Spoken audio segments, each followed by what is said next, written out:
This is a basic video explaining how to handle exceptions in C#. The theory behind this is that now we want to be able to write programs that are robust. We want our applications to behave in a correct manner even if we receive incorrect input from the users. We therefore need to try and catch errors and handle them gracefully rather than the user experiencing an application crash. So that's what we're going to look at today. I'm going to use this very basic console application to explain the key concepts. So this basically is a very simple console app which asks the user to enter two numbers and then adds the numbers together. So we can see from the code we've got three variables, one for each of the numbers, one to store the answer. We then use the WriteLine method to request that they input some data, and then we use the readLine to read that in. Now, just like any input that's coming in from the input stream or input from a text box, if it's a GUI application, input by standard is always read in as a string. So obviously the first thing we need to do when we're dealing with numbers is we need to convert it. So we're using the int.parse method to convert the value into an actual integer, and we're storing it in our integer variable. And again, the same we do the exact same with our second number, and then we do a very simple addition, and finally we display a message back out to the screen indicating the addition and the result. So let's just run this with normal data just to show that it works. So this is our console screen. So asks us to enter a number, so let's just put in the number 1.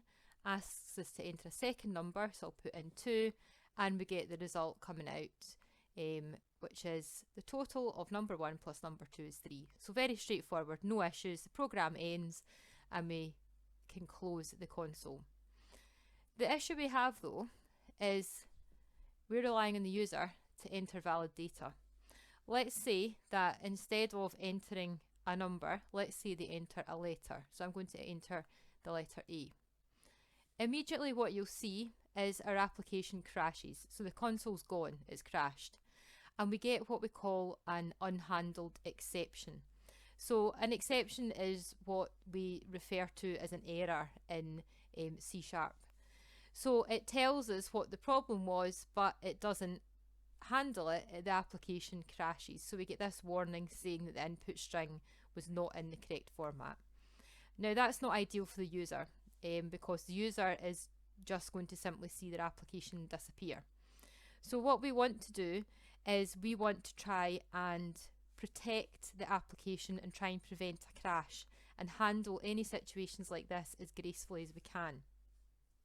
So the first step in doing that is identifying code that is at potential risk. The easiest way of dealing with this is essentially any code that handles external user data is at risk because we can't control what that user data is. So I would recommend that we protect any code that is dealing with user data. So the first step is to protect the block of code. The way we protect the code is we wrap the block in a set of curly brackets. So we've got an opening curly bracket and we have a closing curly bracket. So I'm going to wrap up the entire block of code. At the top of the block, we put in the keyword try. So try is a special keyword in C# that basically says try this following block of code. So give it a go, but it might not work. There might be an error. What goes hand in hand with the try is once we try something, if something does go wrong, instead of letting the application crash, we want to catch the error. So along with a try block comes a catch block. So I'm going to add in a catch block and I'll explain what that means. So the catch block, again, it's a block of code, so it's got an opening and closing curly bracket and it's got the catch keyword. Now in here we can write any set of instructions we want in order to handle the error. Now under most circumstances it can be very difficult to fix the problem. So Ideally, if we can fix it, we can go ahead and do that in here. Most commonly, what we're trying to do is we're trying to end the application gracefully, or provide a message to the user that indicates what the problem is, and then continue with the application running. So that's the normal scenario using the try catch. So the catch block's got the catch keyword, and then in brackets we can optionally have these brackets. So if I remove this, what will happen is it will catch all errors. It won't catch any detail about the errors, it will just catch the error and then execute whatever's inside this block. Sometimes though, it can be useful that when we catch the error, we stick a label on it, which is what we're doing here. So we're saying when we catch the error, or exception as it's called in C#, we're going to stick this label on it, EX. Now you can call the label anything. And what this will allow us to do, it will allow us to ask the error for a bit more information about it. So initially, what we've done now is we've protected this block of code and we've caught any errors. So in here, I can handle the error. So the way I'm going to handle it is I'm going to put a message out to the console. So I'm going to do a console.writeLine, and I'm just going to say that 2 seconds, that it was invalid. So I'm going to put in a message saying please enter a valid number in the future, because I've obviously entered something that's not an integer. So it's better than the program crashing, because it's giving them a wee bit of information rather than everything just disappearing, because they may not know what they've done wrong. And more importantly, what I can do is I can actually continue with the rest of my code. So after the catch block executes, the program will continue with any statements that follow the catch block. So this is a key benefit, because not only are we stopping the program crash, we're also being able to continue with the application running. So a much better user experience. So just to prove that the application continues to run, after the catch block, I'm just going to do another console.writeLine. And in here, I'm just going to say application continues to run. So obviously I could put in additional code afterwards to do other tasks. So this is just a simple explanation, so I'm just going to put in this statement to prove to you that it does reach this point in the program. So at this point I'm just going to stop and run it and put in the exact same data as we did before, and this time see what happens. So again, I'm going to put in a letter. Previously when I did this, the program crashed and I got this unhandled exception message. This time round, it's not crashing. So what we can see is at this point here, it's done the read line and it's tried to convert the letter A, it's tried to convert it into an integer. Now that'll fail, okay, because A is clearly not a number. So at this point, this will throw an exception, throw an error, flag up an error, and it will leave the try block and the error will be caught by the catch block. So it's going to catch that error. It's going to come into the catch block and it's going to display the message, which we can see here. Please enter a valid number in the future. Once it's finished in the catch block, it will then continue with the rest of the program. So we can see this message, application continues to run. And it will keep going until the program's finished, and it'll exit under normal circumstances. So I can then close it when I'm ready to close it. So you can see, just by protecting a block of code and introducing this catch block, we have made massive improvement to how the application performs and the user experience. Now I mentioned the benefit of sticking a label on the error. So if we stick a label on the error, we can actually look at a bit more information about it. Now most of the time this information wouldn't be of particular use to a user, because it can be a bit cryptic, but it would be good for a developer so they could try and figure out what the problem was. So let's add in another WriteLine. And this time I am going to put in the error message was as follows.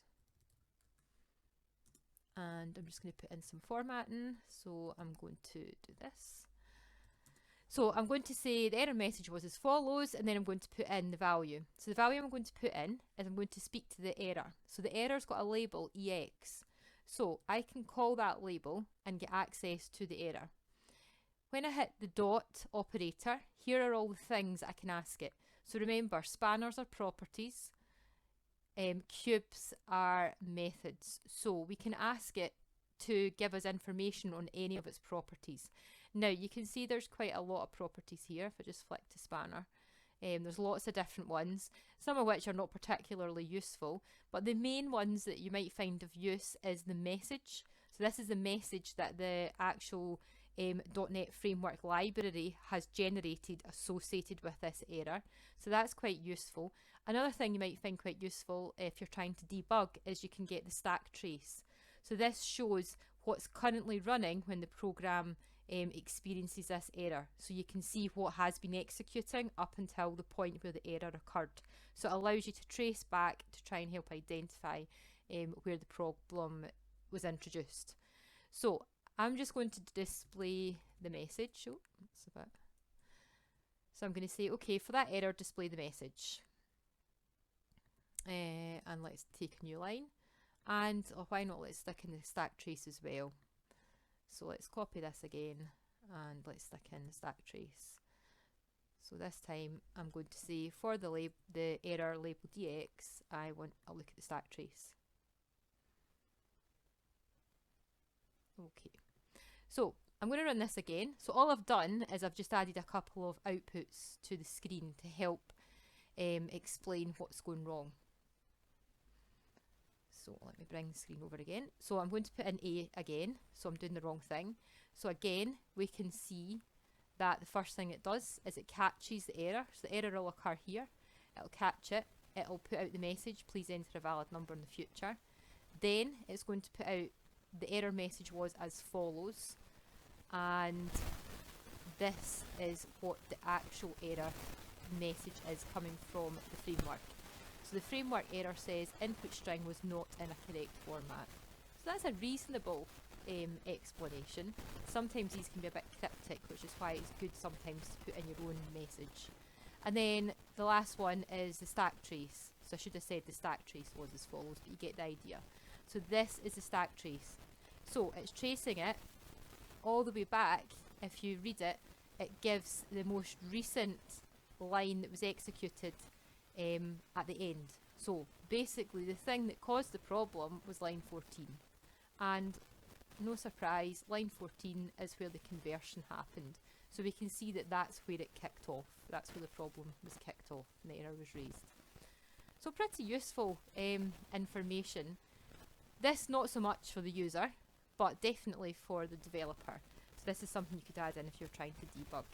And then again, importantly, once it's finished handling the catch and the error, it will still continue with the rest of the application, which is really nice. So we've got something that's a lot more usable. Right, I'm just going to take these out just now, just to tidy that up a bit. We don't need all that stuff. Actually, no, I'll take out the stack trace, but I'll leave the other one in. Okay. Right. So now we've showed how to protect a block of code and how to catch an error. What would happen, because this is probably a question, is say that the program continues, it catches this first error, and then say for the second input the same thing happens. So again, we have put in an invalid value. So what will happen here is, if the first input's okay, so it's a number 1, and the second input we put in, for instance, a letter, then the same behaviour will happen. An error will be flagged, it will catch that error, and then it will continue the rest of the program.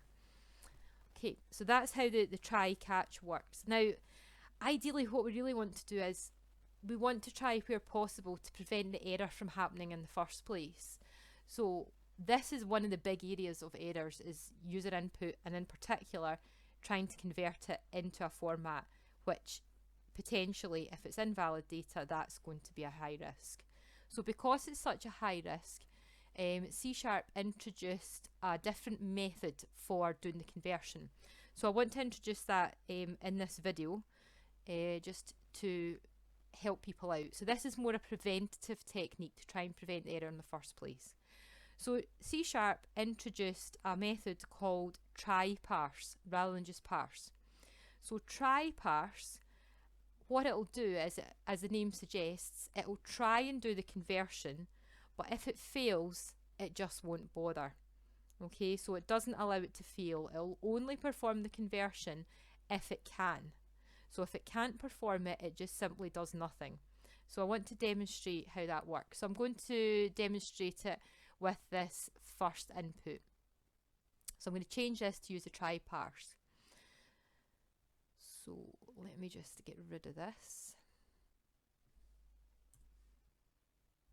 So try parse looks like this. So basically, the method name's try parse, and obviously we prefix it with whatever we want to try and convert it into. So in this case, I'm going to try and convert it into an integer. Obviously there's different types of try parse, so you can try and convert into any of the data types. Now what we need to give this method is, first of all, we need to give it the bit of data we want to try and convert it into. The bit of data that we want to try and convert from. So whatever we read in is what we're going to try and convert. We then need to give it a second parameter, which is where we want to store the result of the conversion. So if it does manage to successfully convert it, because remember, it might or it might not manage. So if it does manage to successfully convert it, we're going to define a parameter which is the output parameter. So we put in the keyword out to indicate this is a parameter for storing the result if the method is successful. And then we put the name of where we want to store it. So we want to store it in the variable number1. That's what we've got. Oh, that's what we've got reserved. So let's number1. Okay. So this is saying, take whatever input we're getting from the command line, try and parse it into an integer. If it works, great. Store it in number1. If it doesn't matter, just continue with the rest of the program. So in other words, don't flag up an error. So let's run this and let's see what happens. Okay, so this time it's the first number we've done the try parse on. So let's put in a letter. So in other words, this try parse is going to fail. Now this time though, it's not going to do an error. So we shouldn't get an error, therefore we shouldn't follow the catch. So what should happen is, it should continue with the next line inside here. So it should ignore this and then ask me to enter a second number. So let's check that happens. It does. So this has failed, but we don't know it's failed. But equally, we haven't stopped the program from running. So it continues to ask me for a second number. So I'm going to enter 2. And then it actually continues. It does the calculation and it displays a result. So what it does, because it couldn't do the conversion, it just uses the default value of an integer, which is 0. So I end up with 0 plus 2 is 2, and then it skips over the catch block because obviously there's no errors, and it continues with the rest of the program. So it does, the application continues to run. So that's a good preventative measure. One last thing I want to cover is that we can decide, so remember that when we're catching exceptions, typically exceptions are thrown by the actual compiler, the program. So the program determines what things it thinks are wrong. So the compiler will decide if it thinks something's wrong, it will throw an exception by default, which comes from the big list of libraries. However, sometimes as a developer, you might want to choose to force an exception to occur in your code.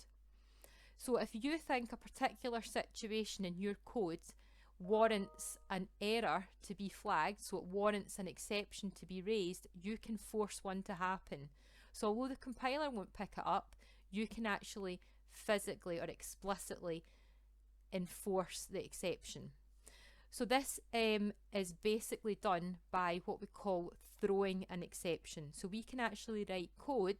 So not only can the compiler throw exceptions, we can actually explicitly write code in our program for us to throw the exceptions. So I want to show you how to do that as well, because this can be quite useful if there's situations that you feel are important to either handle or to warn the user.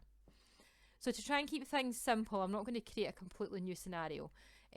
What I'm going to do is I'm going to use the try parse, and the other thing the try parse does is it actually returns a result to indicate whether or not the conversion was a success. So it returns a Boolean value, so true or false. So I'm going to set up a Boolean to catch that result. So bool, and I'm just going to call it is converted success. Okay.